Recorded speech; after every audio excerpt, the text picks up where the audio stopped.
Oi, meus amores, tudo bom? Vamos estar dando continuidade aqui às nossas aulas de filosofia. Na aula passada, nós começamos a falar um pouco mais, da filosofia moderna, dessa filosofia contemporânea, e vamos estar dando continuidade hoje. Hoje nós vamos estar falando de um dos principais filósofos dessa filosofia contemporânea, tá? Que não tem como a gente estar falando dessa filosofia moderna sem estar falando do filósofo Karl Marx.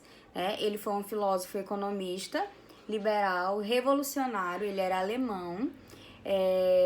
Ele foi um dos fundadores do socialismo científico, né? Ele acreditava no socialismo, ele era totalmente contra o capitalismo da época. E ele também, né, as obras dele, além dele estar diretamente ligado à filosofia, né, mas ele também influenciou a sociologia, influenciou a economia, a história e até mesmo a pedagogia, tá? Hoje em dia, quem estuda pedagogia está sempre estudando sobre as teorias, né, sobre as obras de Karl Marx. Ele nasceu em 5 de maio de 1818 na cidade de Trevires, na Alemanha, como eu já falei, né, ele é alemão, no meio de uma família acomodada. Ingressou na Universidade de Bonn, mais tarde transferiu para Berlim com o intuito de estudar direito. Abandonaria o curso para se dedicar ao estudo da filosofia na mesma instituição. Então, ele abandonou o curso de direito, né, para estar estudando sobre filosofia. Em 1842, ele trabalhou no jornal Gazeta Renana. Foi lá onde ele conheceu Friedrich Engels, né, que ele é um parceiro de Karl Marx, e ele é outro filósofo também da época. E mais tarde, depois que ele conhece esse filósofo também, que era amigo dele, né, que eles trabalham nesse jornal, quando o jornal é fechado, eles mudam para Paris, tá? Também se casa com a filha de um barão, com quem teria 7 filhos, dos quais somente 3 chegariam à vida adulta. Ele teve um filho também com outra mulher, que ela era uma empregada socialista e militante socialista também, como ele. E a paternidade das crianças seria assumida por outro homem, né, que era o amigo dele, que era o Engels. Os anos seguintes não seriam fáceis, pois Karl Marx liderou publicações que criticavam durante o governo alemão. Ele foi expulso da França e da Bélgica a pedido do governo alemão. Imaginem vocês, naquela época, né, onde a França e a Alemanha praticamente dominavam o mundo, né? O capitalismo aí dominava o mundo. A gente falou na aula anterior sobre a Revolução Industrial, né? O tanto que ela foi marcante para a filosofia, né? O tanto que ela foi importante para a filosofia. E aí ele batia de frente, né, contra esse capitalismo, contra essa Revolução Industrial, né? Porque, como eu falei na aula passada, ela teve os seus benefícios, mas também teve os seus malefícios, né? Onde os ricos ficavam cada vez mais ricos e os pobres continuavam na pobreza, né? Na vida mesmo de miséria. Mesmo trabalhando, mesmo recebendo seu salário, ainda não conseguiam crescer, né? Porque, como já falei, eram horas de trabalho, né? Longas demais, recebiam pouco, né? Era muito precário o trabalho deles na época, né? Trabalhavam a 18 horas por dia, mais de 12 horas por dia, sem almoçar, sem tomar café, né? Então, assim, era muito sofrida, né, a vida daqueles trabalhadores que trabalhavam naquela época lá na Alemanha, na época da Revolução Industrial. As teorias, né, as obras de Karl Marx. A sua principal obra, o que ele mais falava era sobre a crítica ao capitalismo, né? Ele era totalmente contra ao capitalismo da época. E você, lendo, né, se vocês estudarem sobre Karl Marx, essas teorias contra esse capitalismo, vocês... É como se fosse a de 5 anos atrás. É bem novo, né? Os textos, bem modernos os textos deles. Parece que ele está retratando a nossa vida, né, atual, de agora. Por quê? Porque é bem parecido com o que a gente está vivendo, né? Então, ele já era um filósofo, assim, que via além do seu tempo. Para Marx, as condições econômicas e a luta de classes são agentes transformadores da sociedade. A classe dominante nunca deseja que a situação mude, pois se encontra em uma situação muito confortável. Já os desfavorecidos têm que lutar pelos seus direitos e essa luta é que moveria a história, segundo Marx. Então, ele acreditava que a classe mais favorecida, né, que os ricos, eles nunca iam protestar nada, porque eles estavam numa situação confortável para eles, né? Ah, eu tenho dinheiro, a minha empresa vende bem, então não tem com o que eu me preocupar. Já os pobres não, né? A classe menos favorecida da época, ela não tinha voz, né? Então ele acreditava assim que a classe pobre, para ela ter conseguir sair daquela situação, ela teria que ter voz, né? Ela teria que ter a sua voz ali de manifestação. E era isso que ele queria, né? Que essa classe menos favorecida tivesse esse ato, né? Essa atitude de correr atrás dos seus direitos. E isso Marx, ele lutava, né? Ele falava muito disso. Marx pensava que o triunfo do proletariado faria surgir uma sociedade sem classes. Isto seria alcançado pela união da classe trabalhadora, organizada em torno de um partido revolucionário. Também defende a mais-valia, quando explica que o lucro do patrão é obtido a partir da exploração da mão de obra do trabalhador. Então ele acreditava que quem saía ganhando era somente o patrão, né? Ele contratava lá um funcionário, pagava um X valor, esse funcionário trabalhava, né, incansavelmente e somente quem tinha valia, quem ganhava com isso era o patrão, né? Que o trabalhador, ele era sempre o mais desfavorecido. E a gente lê essas obras de Karl Marx, né, faz esses estudos, a gente traz para o nosso dia atual, né? Nós sabemos, sim, que ainda existe escravidão, tá? E a escravidão, gente, não é só aquela da cor da pele, né? Ou aquele trabalho que a pessoa trabalha e não recebe, né? Não consegue receber mais, não. Hoje em dia, até mesmo aqui em grandes cidades, ainda existe, né? Essa escravidão, né? Esse trabalho escravo, é onde os trabalhadores trabalham durante muitas horas, né, não tem um trabalho ali reconhecido pelo seu patrão, né, pela empresa, ou muitas das vezes trabalho em troca, né, de favores, principalmente no interior, né, a gente vê muito isso em denúncias de interiores, em fazendas, em lavouras, né, onde são recrutadas pessoas, onde elas vão lá, trabalham no sol escaldante por longos períodos, né, de trabalho e acaba não recebendo no final do mês ali seu salário. Ou recebe uma esmola, ou recebe um alimento, alguma coisa assim do tipo. Então, Marx, ele acreditava nisso, né? Que quem se beneficiava naquele tempo com o capitalismo sempre vai ser o patrão. Sempre é ele que vai estar se beneficiando e nunca o empregado, né? Tinha um movimento bem conhecido, uma teoria conhecida como marxismo. O que ele falava? O que dizia essa teoria?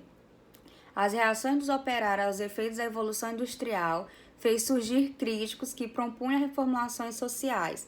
Elas surgiram a criação de um mundo mais justo e foram chamados de teóricos socialistas. Então foi nessa época que começou a surgir os movimentos socialistas, né? A surgir esses movimentos contra esse capitalismo exacerbado que tinha nessa época lá na Alemanha. Claro que isso foi se perdurar, né, para outros países da época.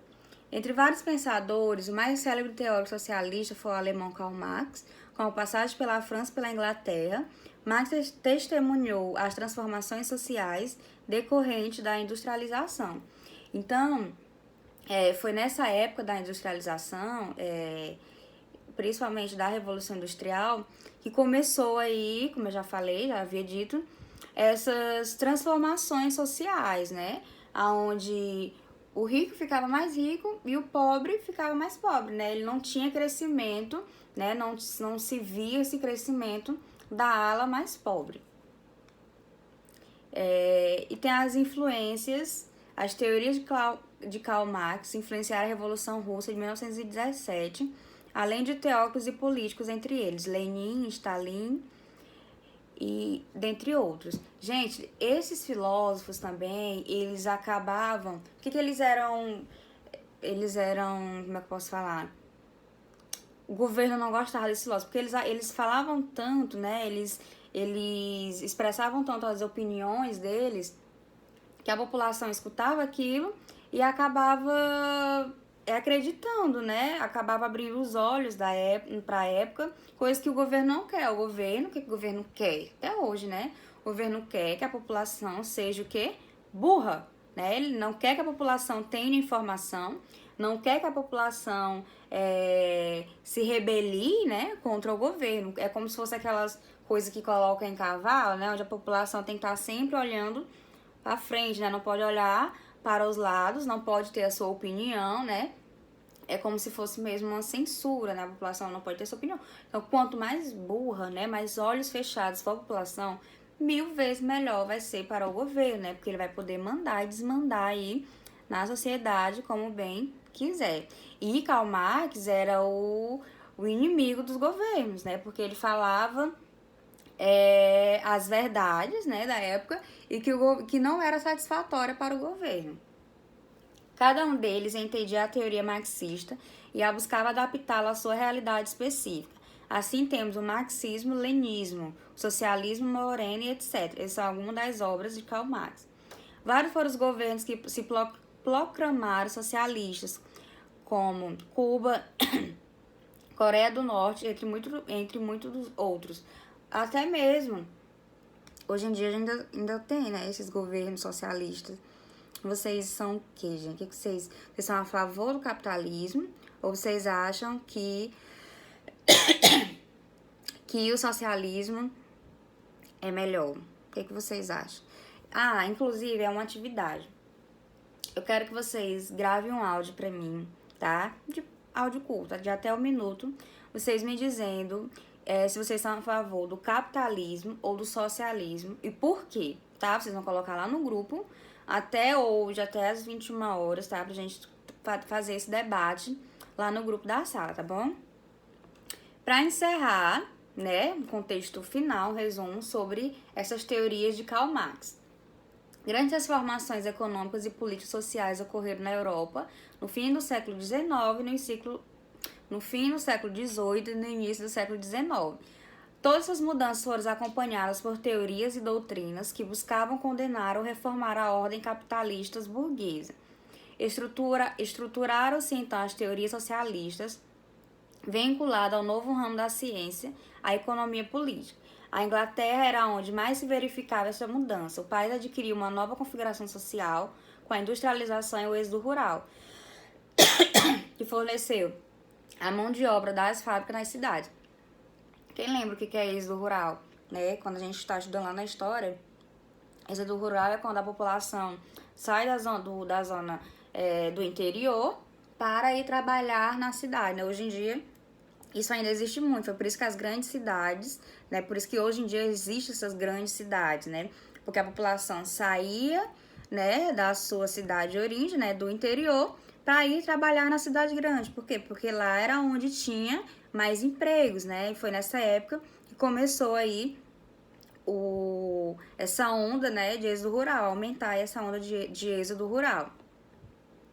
Não existia, naquela época, tá, da Revolução Industrial, nenhuma legislação trabalhista, tá? Não é como hoje, uma coisa moderna como hoje, como, né, a gente tem nossos direitos trabalhistas, caso aconteça alguma coisa de ruim, né, com a gente tá, como é que fala? Com nossos direitos garantidos, né? Não tinha isso na época, né? As jornadas de trabalho nas fábricas, instaladas em locais insalubres, eram na maioria superiores a 14 horas, a miséria aumentava nas cidades. Então, assim, por que naquela época as pessoas, os donos de fábrica ficavam cada dia mais ricos e os seus trabalhadores não conseguiam crescer, né, com essa revolução industrial, né? Não conseguia crescer no seu emprego, gente, porque era muito insalubre, né? Naquele tempo, era muito insalubre esses locais de trabalho, né? Eles trabalhavam 14 horas por dia, ininterruptos, né? Não tinha ali uma pausa para eles estarem ali trabalhando, para se alimentar, no caso, né? Descansar.